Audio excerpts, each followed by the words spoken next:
U.S. officials spent much of this week in a PR war, shaming Russia in hopes they will end their Syrian bombing campaign that has killed countless civilians. In some cases, after the bombing has taken place, when the workers have gone in to try to pull out the wounded, the bombers come back and they kill the people who are pulling out the wounded. This has to stop. The Russians don't seem to care. They continue to pound moderate rebels trying to overthrow Russian proxy Bashar Assad, and it's working. This week, Assad forces encircled the rebel stronghold of Aleppo in Syria's north. Joining us now, retired General Fox News military analyst Bob Scales.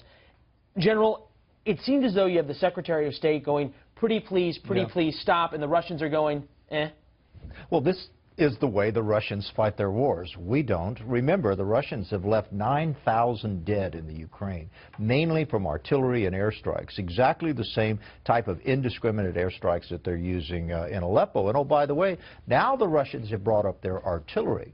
There's a Russian combat battalion that's actually in Aleppo. Last week, an Iranian brigadier general was killed in Aleppo. Hezbollah, another ally, has moved to the north of Aleppo. Now, this is a big deal. You think about Aleppo in Syria, 5 years ago, no one could find Aleppo on a map. It didn't matter. Right. Why is this important in a geopolitical sense? Are we seeing Russia now really taking control here?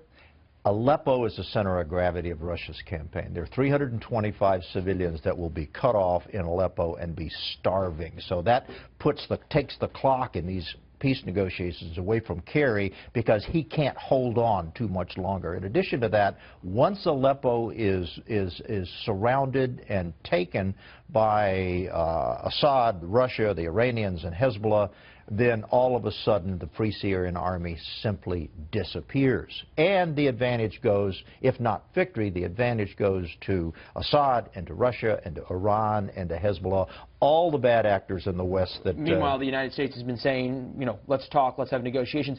3.5 months ago, as the Russians began to get involved seriously, as the bombing campaign began, President Obama predicted this.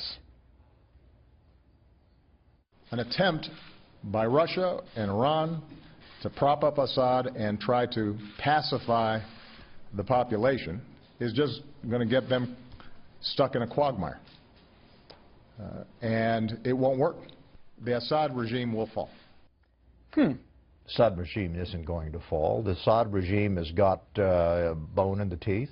They will continue to slaughter their own people. The Russians aren't even using smart bombs in their air campaign. As Mr. Kerry just said a minute ago, they'll bomb a region where the Syrian rebels are, and they'll go back and hit it again. And if there's one Syrian rebel in a group of innocent civilians, the Russians will bomb it. They've been doing that since World War II. Why should their behavior be any different? Well, it's sort of like we heard from one presidential candidate, I'll carpet bomb ISIS. It seems like that's exactly what the Russians are doing here. Speaking of ISIS, as you look at this, it seems as though the focus is being taken off them. We just learned this week that essentially, despite all of the U.S. airstrikes, these pinpoint, quote-unquote, airstrikes, nothing's changed. They have the same number of fighters they did when this all started. There's an old American expression called maneuver under air dominance, and that's what's happened here. ISIS in the east is growing. Look, ISIS is now in Libya. They've got another enclave in North Africa. We took Ramadi, but the real centers of gravity, which are Raqqa in Syria and Mosul in Iraq, are still intact, still growing. No, ISIS is as big today as it's ever been, and its footprint, this hydra, has now stretched all the way from Afghanistan. How dangerous is that for folks in Missouri and Iowa and everything else that this is happening? Not dangerous now, but dangerous eventually, particularly in North Africa. Remember, North Africa is only 80 miles from Europe, and a lot of those refugees, Libya's a magnet. So they have oil, they have infrastructure, they have refugees they're going to send to Europe. Who's going to be among those refugees?